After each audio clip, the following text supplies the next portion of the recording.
Bienvenidos a la sesión 4 de Derecho Civil. El día de hoy vamos a hablar, dando un poquito de continuidad con las sesiones pasadas, vamos a hablar sobre las personas morales y jurídicas. Ya vimos a las personas físicas y vamos a hablar sobre los derechos reales y personales. Iniciando con la conceptualización de las personas morales o jurídicas. Las personas morales surgen del derecho romano, como lo hemos visto en anticipación, que viene muy relacionado con esta materia, ya que al lado de los seres humanos o personas físicas también se reconocían como ficciones jurídicas o abstracciones a las morales, que significa surgidas de una conceptualización o de la normatividad que las reconoce como tal, y la personalidad moral pertenecía tanto a las asociaciones y reuniones de personas que tenían intereses comunes, tales como el Estado, ciertas corporaciones, las iglesias, las sociedades, etcétera. La persona moral es una entidad formada para la realización de fines colectivos y permanentes en los hombres, lo que el derecho objetivo reconoce la capacidad para tener derechos y obligaciones. Es decir, la propia legislación reconoce a este tipo de personas, que es un conjunto de personas que se asocian con fines comunes para tener o para poder obligarse a realizar determinadas acciones y también a la obtención de determinados derechos. El concepto y clasificación. Toda unidad orgánica resultante de una colectividad organizada y de un conjunto de bienes a la que para el logro de un fin social durable y permanente se reconoce por el Estado capacidad de derecho patrimonial. Esto significa que esta unión de determinados intereses particulares que se conjuntan entre las personas físicas en un conjunto de personas que tiene un interés común y realizan o desean organizarse en este tipo de sociedad o asociación. ¿Con qué? Con los fines que puedan ser de acuerdo al carácter social que deseen realizar tanto las asociaciones como sociedades civiles. La naturaleza de las personas morales.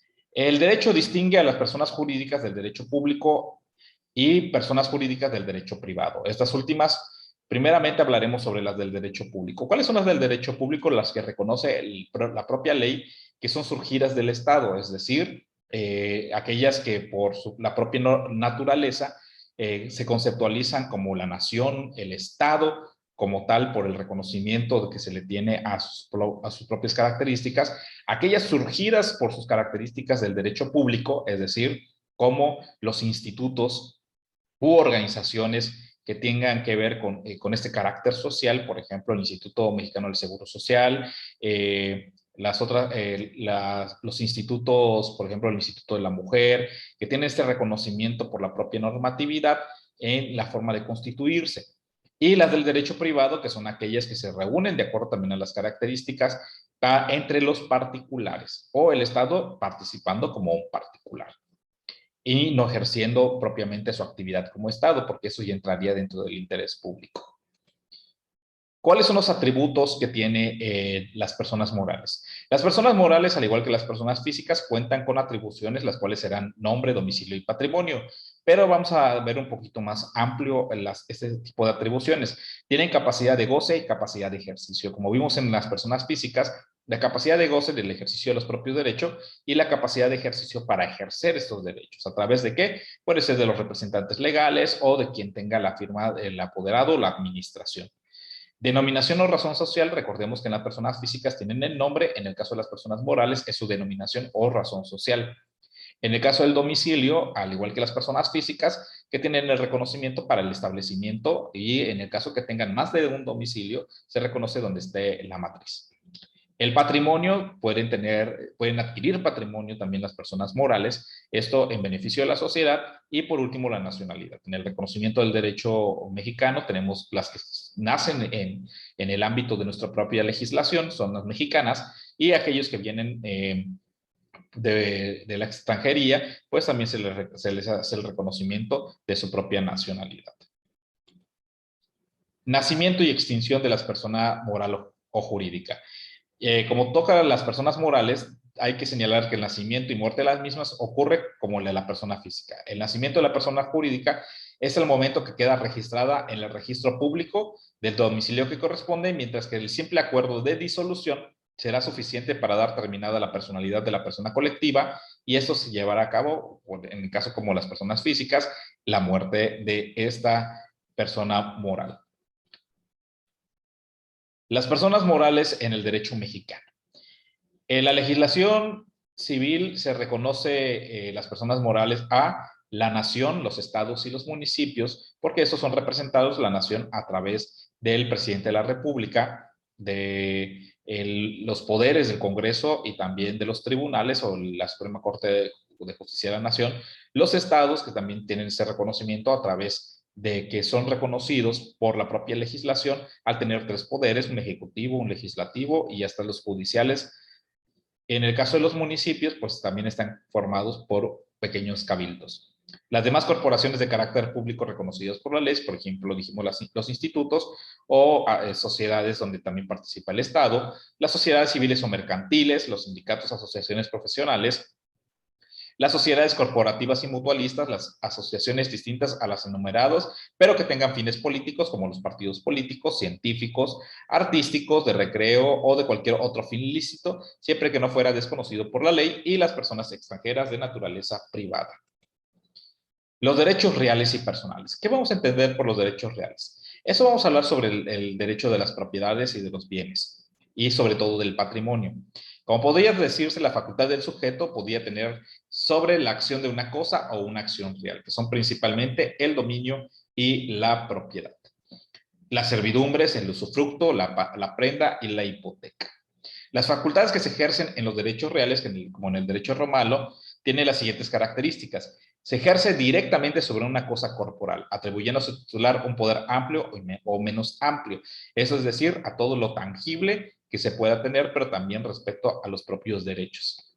Son absolutos, esto significa que puede esgrimirse frente a cualquier persona que impida su libre ejercicio, es decir, que tiene el dominio sobre algo.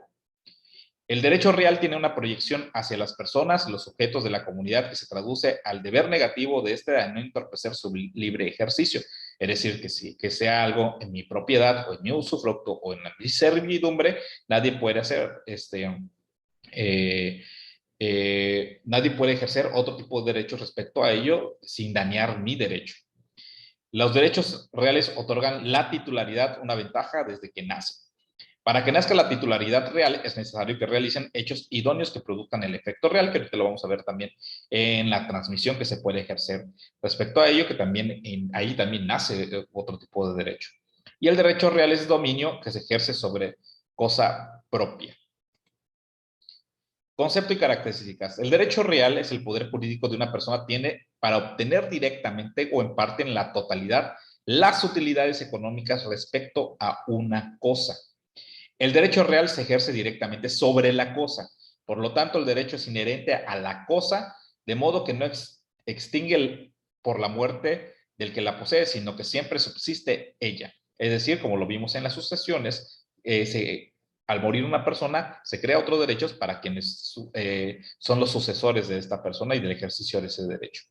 Se denominan así por contraposición los derechos reales, los derechos personales, son aquellos que establecen relaciones entre personas determinadas a razón de la cual el respectivo titular puede exigir de alguien la prestación de vida, lo que se llaman los creditorios u obligaciones. Es decir, el titular o sujeto activo de una relación jurídica, llamado acreedor, es quien goza de las prerrogativas de exigir el cumplimiento de una prestación de vida.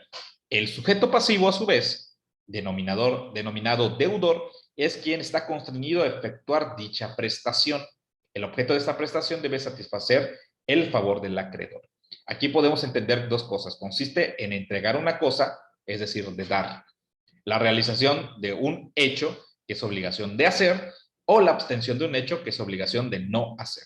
Esos son los tres ejercicios en lo que es el derecho real, que es la propiedad de la cosa, y los derechos personales, que es respecto a las obligaciones que surgen de una relación entre particulares o en el ejercicio de creditorios respecto a gozar sobre las prerrogativas de una prestación.